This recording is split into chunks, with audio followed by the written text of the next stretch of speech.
we are diving into Rethink Homeowner Emotional Intelligence, Homeowner EQ. And for this conversation, we thought, who else to bring in other than two people who definitely have to understand what resonates, what drives homeowners day in and day out, especially in regards to their HOA and their community and getting involvement.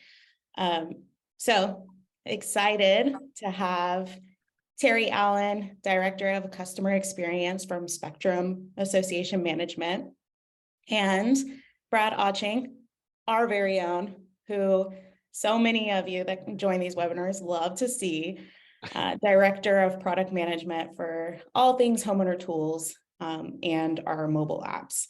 So thank you both for your time today. I know this discussion is going to be very helpful, especially with so much of the perception around HOAs and how to navigate that from a property management standpoint and, elevating your HOAs, but also from just being genuine and thinking about how to better the homeowner experience and engagement, especially with EQ in mind. So thank you both. Let's get started. So first off, the 2023 State of the Industry Report. For the second consecutive year, the biggest concern, top-ranked threat facing community associations, high homeowner apathy, or lack of homeowner engagement. We know that this prevents growth, it hinders the boards, hinders diversity of thought. What do you two think are driving these results, especially from HOA boards for 2 consecutive years? Terri, we'll start with you.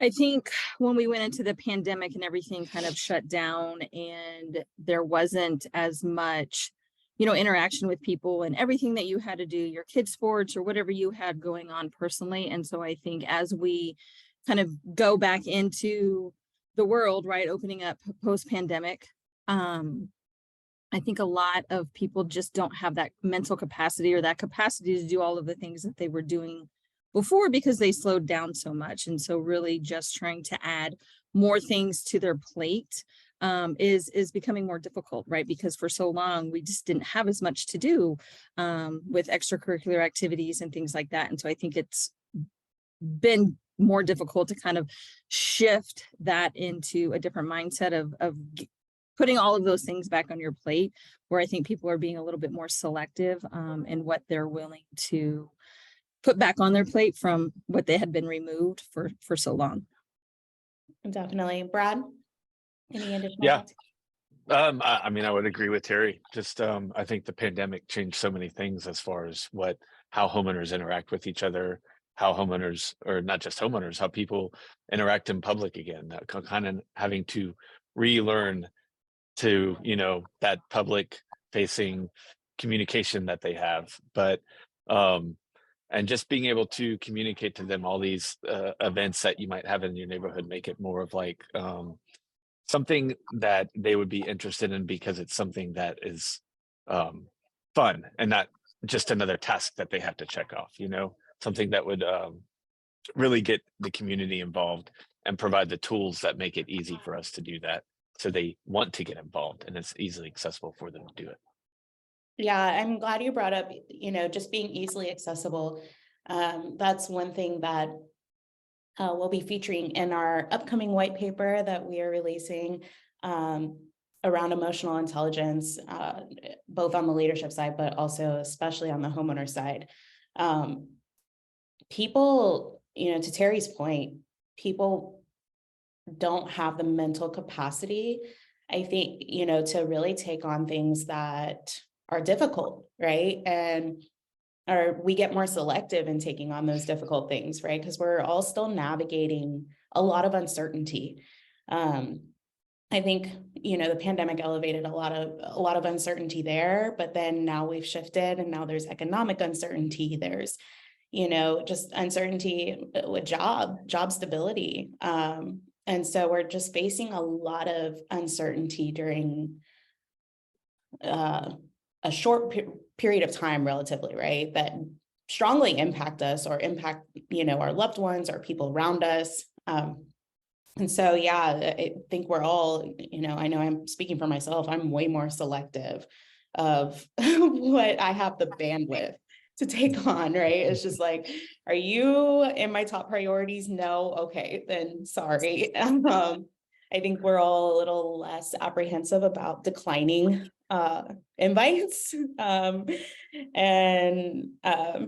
Yeah, it's a lot. So all the more reason when we think about community to make it more accessible, to Brad's point, right? Or to make it something that can, at least resonate quickly with us.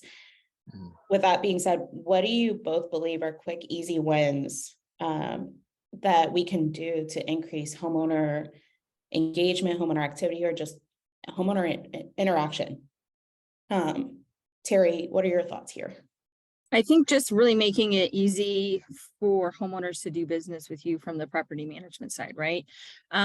Making it easy for them to have the tools to be accessible to them, kind of the explanation of why this is happening.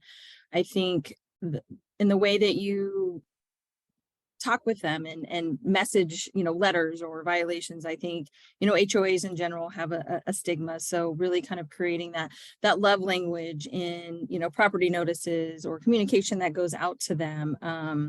We've done something where, we have our site managers out, enforcing the deed restrictions, but we also want to include an appreciation letter. So if we see a home that's, done a really great job in taking care of their yard or whatever, we'll have our site managers include that in their site drive, right? Where they're like, thank you for doing that. And so sending that letter, as opposed to saying, oh, something is wrong, right? Really kind of increasing that engagement there and kind of that love language in those notices or letters that they get from us, and kind of, you get busy and we understand that. And so, just kind of explaining to them as well, like what really needs to happen, or we understand you're busy and we'll come, you have X amount of days to take care of that. So I think really just making it easy to do business with, and just the way you communicate with them, I think is important. Wholeheartedly agree. Brad, any thoughts here?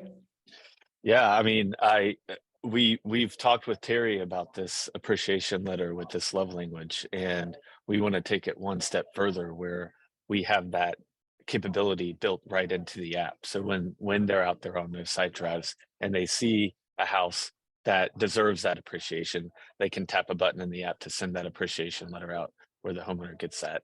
And just that positive reinforcement, I think, will just drive that engagement up, because it makes them feel proud of their property, right? Rather than just getting the notices from the opposite side. Yeah, well, and like Terri mentioned, she said love languages, right? And we know for those of us that fully have read books and done all of that in our own relationships, we know words of affirmation is such a big love language to lead with. And, sometimes people need to be affirmed that they're doing the right thing in order to do the right thing. If they don't know and they're only being told when they're doing wrong, it's kind of just reinforcing the bad, and they're left with, well, what do I do to do right? So I love that you both mentioned that, because absolutely, that definitely can drive positive engagement. Let's pivot to some long-term strategies, especially, Brad mentioned push notifications of, just affirming good things with property or, anything on your home. What are some long-term strategies that leverage technology? Terri, you all do a great job of this at Spectrum. Can you share a little bit about how you guys have empowered your HOA boards with technology?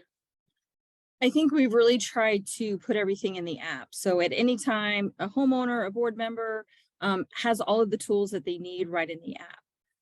Really pushed and worked with CINC to kind of help put some of those forms and tools into the app, so that homeowners and board members could have it in the palm of their hand, right? I think everything is really moving toward app-based technology, and just wanting to make that easier for them to get whatever information they need, and really having all of the tools to be successful if they're in a board position, and want to ask all of those questions, right? And featuring different reports that boards just have access to, so they can, look at a house in their payment history, or if they have, a violation has been written or a property notice has been written.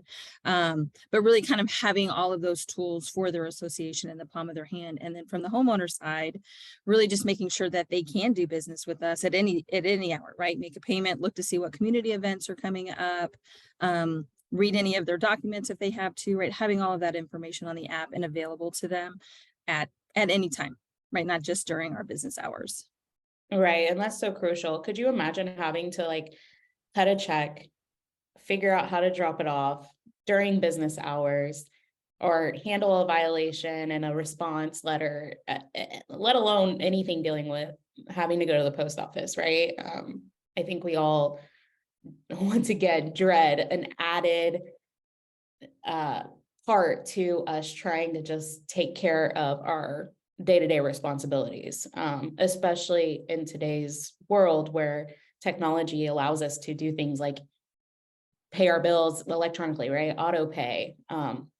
We're so accustomed to being able to just do things from the palm of our hand when it comes to bills and taking care of groceries, anything that we need to handle in our day-to-day responsibilities, we can do for the most part from our app. So it's not a convenience anymore. I feel like it's an expectation, right? We used to see things that were mobile as a convenience, and now it's like, no, this is just how it is. And if you're not there, then you are an inconvenience. So I love that you pointed that out. Brad, what are your thoughts on ways to enhance the homeowner experience, especially when leveraging technology? And what are some of the things you and your team think through when developing or enhancing our homeowner tools? So our big mantra here is, what can we do to put more control in the homeowner's hands, right? So going off what both of you said, the more self-service tools that you give to either the board or the homeowner, the better it's going to be, because you're providing the tools for them to be able to do their job without them having to pick up a phone call or send an email to be able to do that same job. So, one example, we introduced our quick payments feature.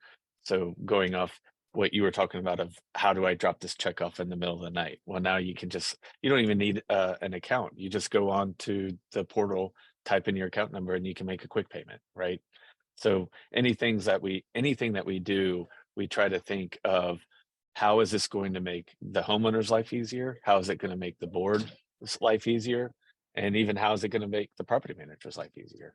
So we are always thinking of that. And I think the more self-service tools that we provide, the better it is for all three of those positions.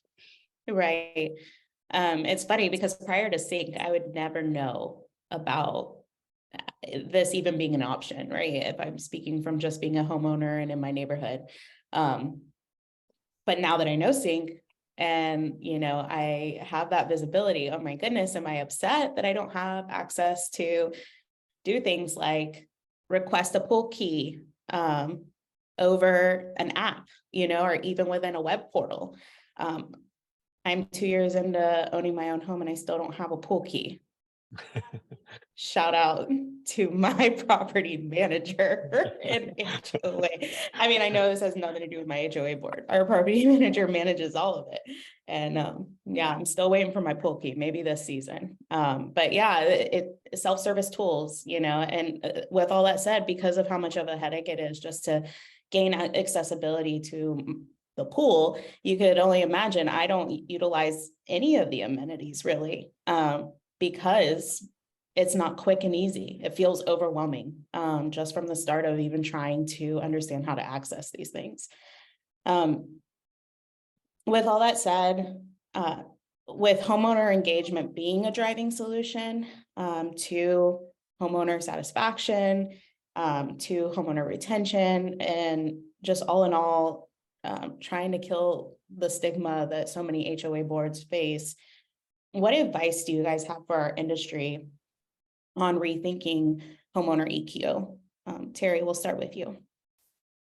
I think, and you said it, right? You're a new homeowner and how do I get these things, right? So I think a lot of that is education, or why did I get this property notice? And so really providing that education piece, to be a homeowner, but also to be a board. I think sometimes people don't want to be on the board because they're not really 100% sure what it's going to entail or what are my duties going to be. So we partnered with Boardline Academy to really provide those training sessions and those courses, kind of a crash course, right, on what it's like to be a board member, what are your responsibilities, and just providing that education piece on why did I get this, or how do, why did I thought I paid my assessment on time and now I have another notice. And so why is that, right? And really providing that education for homeowners and boards to kind of understand, because some of them are first time homeowners, some of them aren't. Maybe they haven't lived in an HOA before, or, their documents were different from a previous, association that they lived in. So really providing that education piece to the homeowner in our responses, or providing that,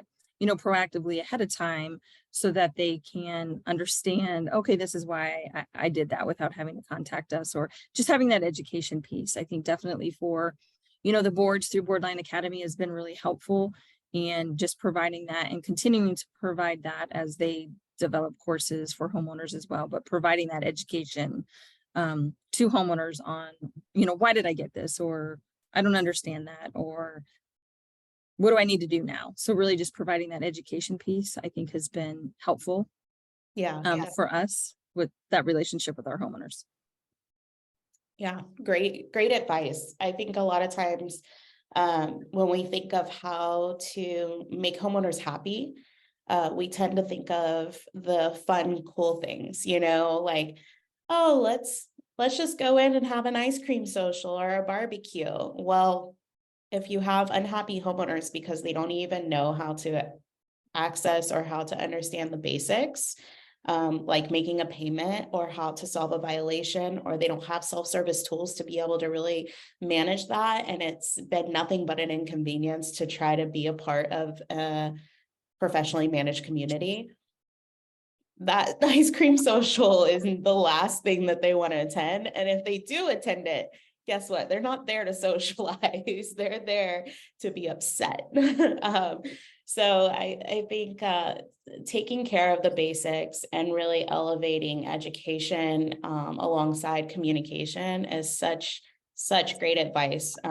So thanks for sharing that, because that is a big way to combat any division that we have, right? So why not apply it to our communities? Brad, what's your advice? I would say, there is a new generation of homeowners right now that's coming into the market who embrace that. Not only do they embrace the technology, they've grown up with the technology and they just kind of expect it. So when they get a home and they're in an HOA, they're not going to say, do you have an app? They're going to say, where is your app? Right. And so they kind of expect that experience, because that's what they grew up with.